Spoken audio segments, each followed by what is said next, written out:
Hello दोस्तों, चलिए शुरू करते हैं। आज की वीडियो में अपन देखेंगे महाजनपद काल। ठीक है, तो बेसिकली हम एक वीडियो में महाजनपद काल पूरा कवर करने की कोशिश करेंगे, जैसे कि अपन ने पूरा गुप्त काल एक में कवर किया था। ठीक है, तो चलिए शुरू करते हैं। बात करते हैं विकास की। ठीक है, कैसे विकास हुआ महाजनपद काल का, उत्पत्ति कैसे हुई। तो अब देखेंगे कि परिवार से कुल, कुल से ग्राम, ग्राम से विश्व, विश्व से जन, जन से जनपद, जनपद से महाजनपद, और यही महाजनपद है जिन्हें देश या राष्ट्र के नाम से जाना जाता था। ठीक है, और इसका उल्लेख कहाँ पे है, तो महाजनपद का उल्लेख बौद्ध ग्रंथ के अंगुत्तर निकाय, अंगुत्तर निकाय कोई क्या है, सबसे प्राचीन व प्राथमिक सूची।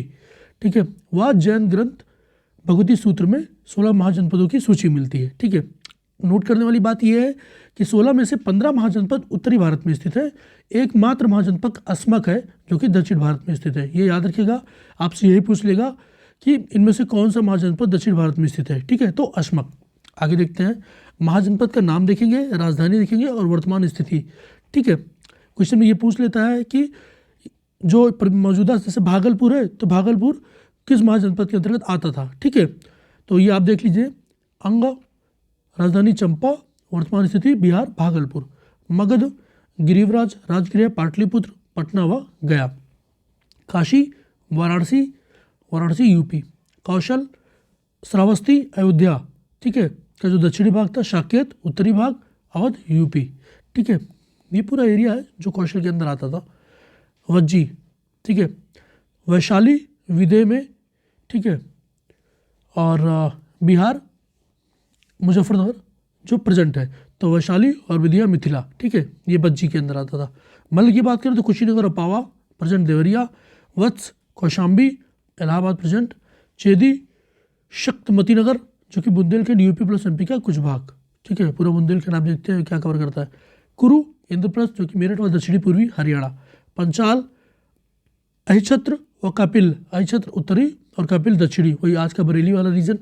ठीक है, मत्स्य जो कि विराट नगरी, बैराट, जयपुर, अलवर और भरतपुर, शूरसेन मथुरा जो कि व्रजभूमि, आज का अपना मथुरा वाला क्षेत्र पूरा।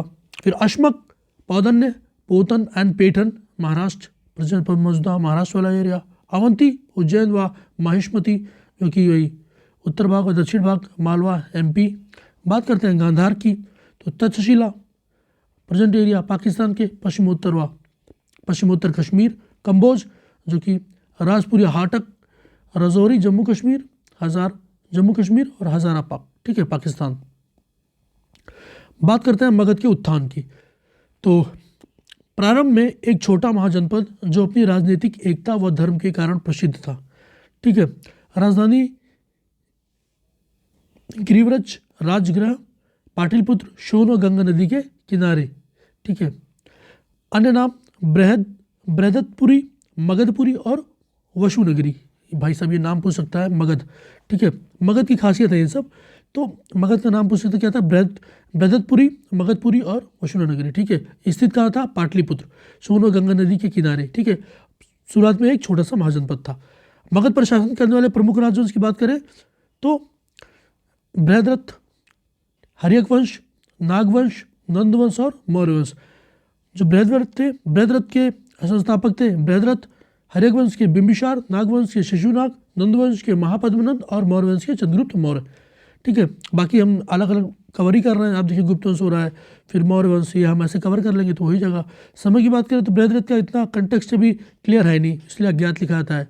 हर्यक वंश की बात करें तो 545 ईसा पूर्व से 412 ईसा पूर्व, नागवंश 412 से 344 ईसा पूर्व, नंदवंश की बात करें महापद्मनंद तो 344 से 322 ईसा पूर्व, और मौर्य की बात करें 322 से 185 ईसा पूर्व। ठीक है, बात करते हैं बृहद्रथ राजवंश की। मगध पर शासन करने वाला प्रथम राजवंश, क्वेश्चन सीधा डायरेक्ट पूछेगा कि मगध पर शासन करने वाला प्रथम राजवंश तो कौन था, बृहद्रथ राजवंश। संस्थापक बृहद्रथ, शासकों का क्रम की बात करें तो बृहद्रथ, जरासंध, ठीक है, और अंतिम था रिपुंजय। ठीक है, रिपुजन। ठीक है, बृहद्रथ, जरासंध और रिपुजन। रिपुजन अंतिम था, याद रखिएगा, और बृहद्रथ पहला था, याद रखिएगा। बात करते हैं बृहद्रथ की, तो इसने गिरिवराज को अपनी राजधानी बनाया। ठीक है, संतानहीन था परंतु जरा नामक राक्षसी से वरदान से जरासंध नाम पुत्र उत्पन्न हुआ। ठीक है, जरा नामक राजसी के वरदान से जरासंध, इसलिए उसका नाम भी जरासंध था, क्योंकि जरा नामक राजसी के वरदान से पुत्र हुआ था। जरासंध बृहद्रथ का पुत्र था, ठीक है, बृहद्रथ का पुत्र, जो उसकी मृत्यु के बाद शासक बना। श्रीमद् भगवत पुराण के अनुसार जरासंध ने भगवत श्री कृष्ण के साथ अनेक बार युद्ध किए, अंततः पांडुपुत्र भीम के हाथों मारा गया। नोट करने वाली बात यह है कि इस वंश का अंतिम शासक रिपुजन्य था, जिसे उसके सामंत भट्टिय ने मार डाला। वह मगध पर एक नए राजवंश की नींव डाली और वो राजवंश क्या था? हर्यक वंश। बात करते हैं हर्यक वंश की, तो शासकों के क्रम की बात कर ले तो भट्टिय, बिंबिसार, अजातशत्रु, उदयन, अनिरुद्ध, मुंड, नागदशक। ठीक, जो इंपॉर्टेंट है वही देखेंगे।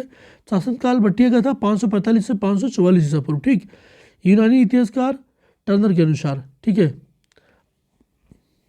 बिंबिसार के पिता, ठीक है, जो भट्टिय है, भट्टिय को बिंबिसार का पिता कहा जाता था यूनानी इतिहासकार टर्नर के अनुसार। ठीक है, तो ऐसे पूछेगा नहीं, लेकिन मैंने बता दिया कि बिंबिसार के पिता जो भट्टिय थे, भट्टिय को कहा जाता था जो 545 ईसा पूर्व 544 ईसा पूर्व के मध्य रहे। और टर्नर के अनुसार, जो कि एक यूनानी इतिहासकार था, बिंबिसार को पिता बताया भट्टिय को। ठीक, बिंबिसार की बात करें तो हर एक वंश का वास्तविक संस्थापक माना जाता है 544 से 491 ईसा पूर्व। फिर बात करते हैं अजातशत्रु ने क्या? बिंबिसार की हत्या की। उसके बाद 491 से 459 ईसा पूर्व तक रहा। ठीक है, और प्रथम पृथहंता यही था। ठीक है, उसके बाद उदयन, उसने भी हत्या कर दी अजातशत्रु की, अपने पिता की, और 459 से 432 ईसा पूर्व तक रहा, और द्वितीय पृथहंता इसे कहा गया। फिर अनिरुद्ध ने उदयन की हत्या कर दी, और फिर अनिरुद्ध, मुंड और नागदशक तीनों 432 ईसा पूर्व से 412 ईसा पूर्व तक रहे। ठीक है, बात करते हैं बिंबिसार की, तो बृहद मगध राज की नींव रखने वाला प्रथम शासक कौन था? बिंबिसार। बिंबिसार ने अपने पड़ोसी राज्यों के साथ वैवाहिक संबंध स्थापित किए, जैसे वैशाली। ठीक है, अब ये राज्य है और राजकुमारी का नाम है, तो वैशाली। ठीक है, तो वापाई चेल्लन्ना, चेतक राजा चेतक की पुत्री, कौशल देवी या प्रसुजेत की पुत्री, और क्षेमा पंजाब भद्र की राजकुमारी। Okay, Avanti Naresh, important point है, देखिएगा। अवंती नरेश प्रद्योन को पांडुरंग पीलिया हो जाने पर अपने राजवैद्य जीव की सेवा में भेजा। ठीक है, अवंती नरेश ने प्रद्योत को पांडुरंग पीलिया, ठीक है, पीलिया को पांडुरोग कहते थे, हो जाने पर अपने राजवैद्य जीवक को सेवा में भेजा। ठीक है, 491 ईसा पूर्व में बिंबिसार के पुत्र अजातशत्रु ने इसकी हत्या कर स्वयं शासक बना। बात करते हैं अजातशत्रु की। भारतीय इतिहास का पहला पृथहंता उपनाम कुड़िक था, तो ये पूछ सकता है कि अजातशत्रु का उपनाम कुड़िक था। आगे देखते हैं, अजातशत्रु ने वैशाली की लिच्छियों के साथ लगातार 16 वर्ष संघर्ष किया, अंततः अपने मंत्री वत्सकार की सहायता से विजय प्राप्त की। इसी के कंटेक्स्ट में भगवान महावीर, गौतम बुद्ध व मेघालीपुत्र कौशाल अजीवक धर्म के संस्थापक थे, के निर्माण की प्रेरित अज्ञातशत्रु के शासनकाल में। बात करते हैं प्रथम बौद्ध संगत के आयोजन, तो 483 ईसा पूर्व में राजगिरे की सतपर्णी गुफा में अजातशत्रु के शासनकाल में हुई। इसी में देखते हैं अगला जो शासक था उदयन या उदयभद्र। इसके शोण व गंगा के संगम पर पाटलिपुत्र नगर की स्थापना की तथा इसे अपने साम्राज्य की राजधानी बनाया।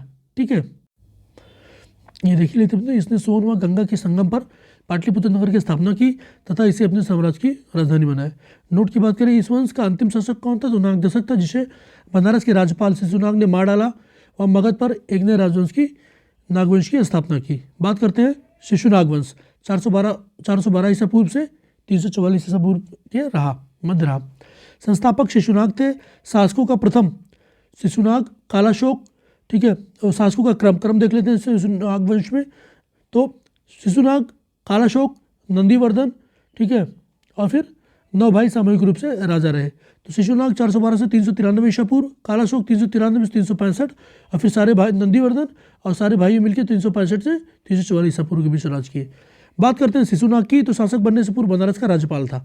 ठीक है, इंपॉर्टेंट पॉइंट इसमें याद रखने वाली ये है कि इसने मगध की 2 राजधानियां बनाई थी, प्रथम गिरिव्रज और दूसरी वैशाली। ठीक है, किसने बनाई थी? तो शिशुनाग ने बनाई थी। ठीक है, शिशुनाग की बात करें तो राजा बनने से पूर्व बनारस का राज्यपाल था उसने। ठीक है, 2 राजधानियां बनाई थी।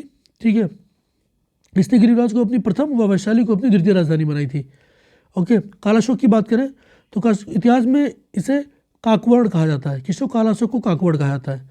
ठीक है, कालाशोक के काल में द्वितीय बौद्ध संगति का आयोजन हुआ 383 ईसा पूर्व में वैशाली में। ये मैंने कवर कर रखा है, आप जाके चैनल पे देख लीजिएगा।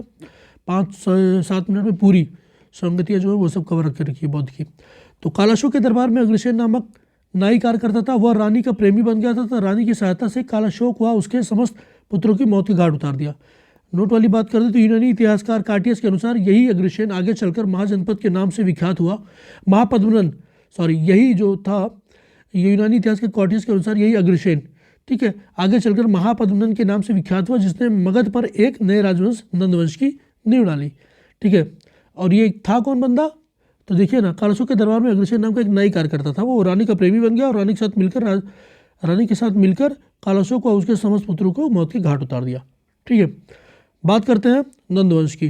संस्थापक महापद्मनन और शासकों का क्रम महापद्मनन से धनानंद। ठीक है, अंतिम शासक था महापद्मनन। बौद्ध व जैन ग्रंथों में इसे अग्रसेन व उग्रसेन कहा गया है। अग्रसेन मतलब अगिनत सेना का स्वामी और उग्रसेन मतलब प्रचंड गुस्से वाला।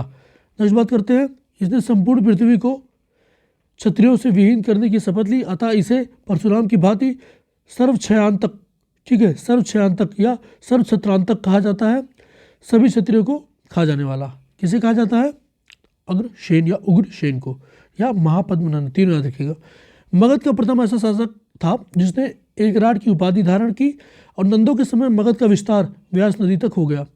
अगला इंपॉर्टेंट पॉइंट यह है कि खारेवाल कलिंग शासक के हाथी गुम्फा अभिलेख के अनुसार महापद्मनन ने कलिंग पर अधिकार कर डाला।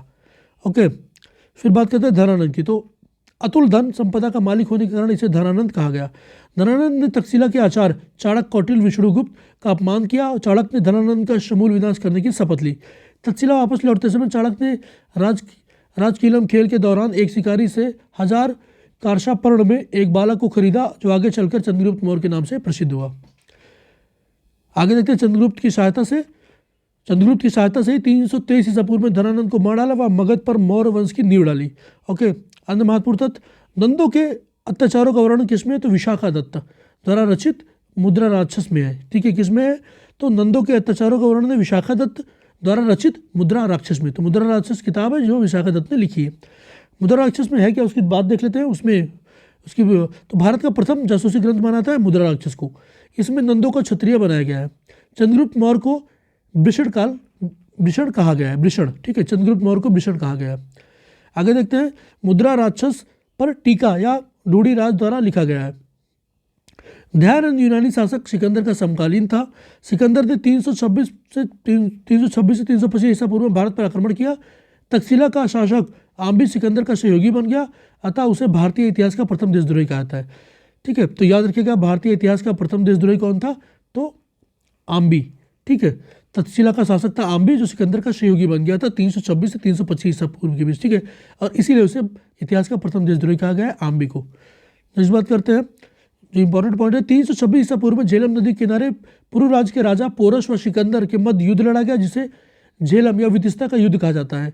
यूनानी इतिहासकारों ने इसे हाइडेस्पियस का युद्ध कहा है। ठीक है, इस युद्ध में पोरस पराजित हुआ, परंतु सिकंदर ने उसका राज्य पुनः लौटा दिया। ठीक है, इसकी ओरिजिनल हिस्ट्री कुछ और है, शायद आप लोगों ने पढ़ी होगी।